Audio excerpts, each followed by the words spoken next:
Hi, hello, welcome to my YouTube channel. ನಾನು ರಕ್ಷಾಂಕಂಪ. ನಾನಿವತ್ತು ನಿಮ್ಮನ್ನೆಲ್ಲ ಒಂದು ಸುಂದರವಾದ ಜಾಗಕ್ಕೆ ಕರ್ಕೊಬಂದಿದ್ದೀನಿ. ಒಂದು ಸುಂದರವಾದ ಕಾರ್ಯಕ್ರಮ ತೋರಿಸೋಣ ಅಂತ. ಈಗ ನೀವು ಬಸವಣ್ಣನವರ ಪ್ರತಿಮೆ ನೋಡಿದ್ರಲ್ಲ, ಆ ಪ್ರತಿಮೆ ಮುಂದೆ ಒಂದು ಅನುಭವ ಮಂಟಪ ಅಂತ ಇದೆ. ಈ ಅನುಭವ ಮಂಟಪದಲ್ಲೇ ಇವತ್ತಿನ ಕಾರ್ಯಕ್ರಮ ನಡೀತಾ ಇರೋದು. ಬನ್ನಿ ನೋಡೋಣ. ಈ ಅನುಭವ ಮಂಟಪದಲ್ಲಿ ಏನೇನು ಕಾರ್ಯಕ್ರಮಗಳು ನಡೀತದೆ ಅಂತ ಹೇಳಿದ್ರೆ, ಯೋಗ ಕ್ಲಾಸ್ ನಡೆಯುತ್ತೆ, ನಗೆಕೂಟ ಕಾರ್ಯಕ್ರಮಗಳು ನಡೆಯುತ್ತೆ. ಇಲ್ಲಿ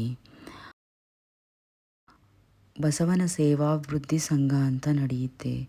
ಇದೆಲ್ಲದಕ್ಕಿಂತ ಹೆಚ್ಚಾಗಿ ಬಸವನ ಮಹಿಳಾ ಸಂಘ ಅಂತ ಒಂದು ಸಂಘವನ್ನು ಕೊಟ್ಕೊಂಡಿದ್ದಾರೆ ಎಲ್ಲ ಮಹಿಳೆಯರು ಸೇರಿ. ಈ ಮಹಿಳೆಯರೆಲ್ಲರೂ ಸೇರಿ ಇದೇ ಪಕ್ಕದ ನಂದಿನಿ ಲೇಔಟಿಂದ ಕಲ್ಪ ರಕ್ಷಾ ಎಜುಕೇಷನ್ ಆ್ಯಂಡ್ ಚಾರಿಟಿ ಟ್ರಸ್ಟ್ ಎಂಬ ಅನಾಥಾಶ್ರಮದಿಂದ ಅನಾಥ ಮಕ್ಕಳನ್ನು ಕರೆಸಿದ್ದಾರೆ. ಅದರಲ್ಲೂ ಹೆಣ್ಮಕ್ಕಳನ್ನೇ ಕರೆಸಿದ್ದಾರೆ.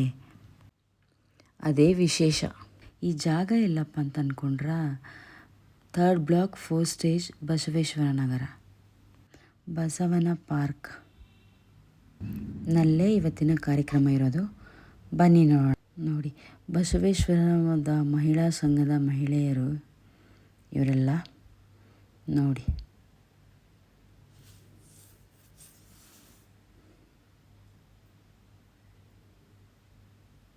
ಮಕ್ಕಳನ್ನು ವೆಲ್ಕಮ್ ಮಾಡಲಿಕ್ಕೆ ನಿಂತಿದ್ದಾರೆ ನೋಡಿ.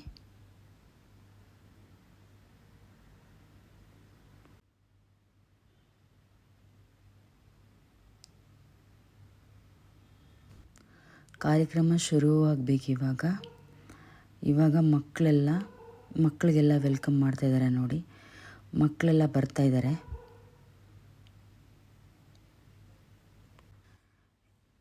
ಮಕ್ಕಳು ಬರ್ತಾಯಿದ್ದಾರೆ. ಈ ಮಕ್ಕಳೇ ಇವತ್ತು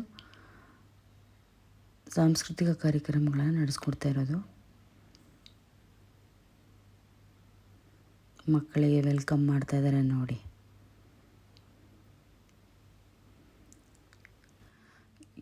ಇವರೆಲ್ಲ 6 ವರ್ಷದಿಂದ 16 ವರ್ಷದ ಒಳಗಡೆಯ ಹೆಣ್ಣು ಮಕ್ಕಳು. ಈ ಆಗಸ್ಟಿಗೆ 2ನೇ ವರ್ಷದ ವಾರ್ಷಿಕೋತ್ಸವದ ಪ್ರಯುಕ್ತ ಈ ಕಾರ್ಯಕ್ರಮನ ನಡೆಸ್ತಾ ಇದ್ದಾರೆ.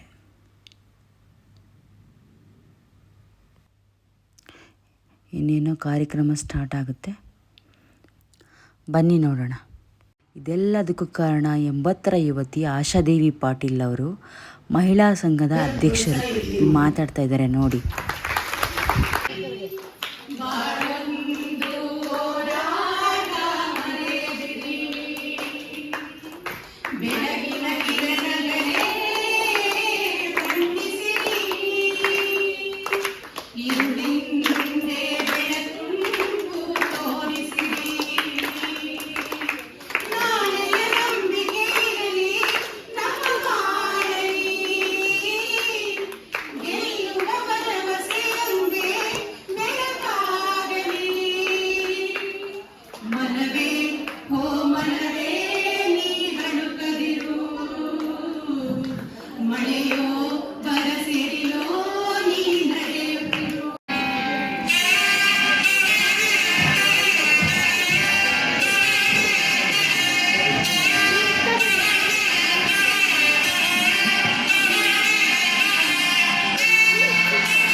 ಬಸವ ಸಂಘದ ಮಹಿಳೆಯರು ಸುತ್ತಮುತ್ತಲಿನ ನಾಗರಿಕರು ಹಾಗೂ ಪುರುಷರು ಕೂಡ ಸಾಥ್ ಕೊಟ್ಟು ಕಾರ್ಯಕ್ರಮವನ್ನು ಯಶಸ್ವಿಗೊಳಿಸಿದರು.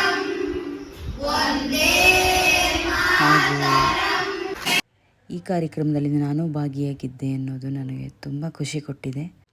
ತಪ್ಪಿದ್ರೆ ಕ್ಷಮಿಸಿ. Like, share, subscribe my YouTube channel, Raksha Ankappa YouTube channel. Thank you all.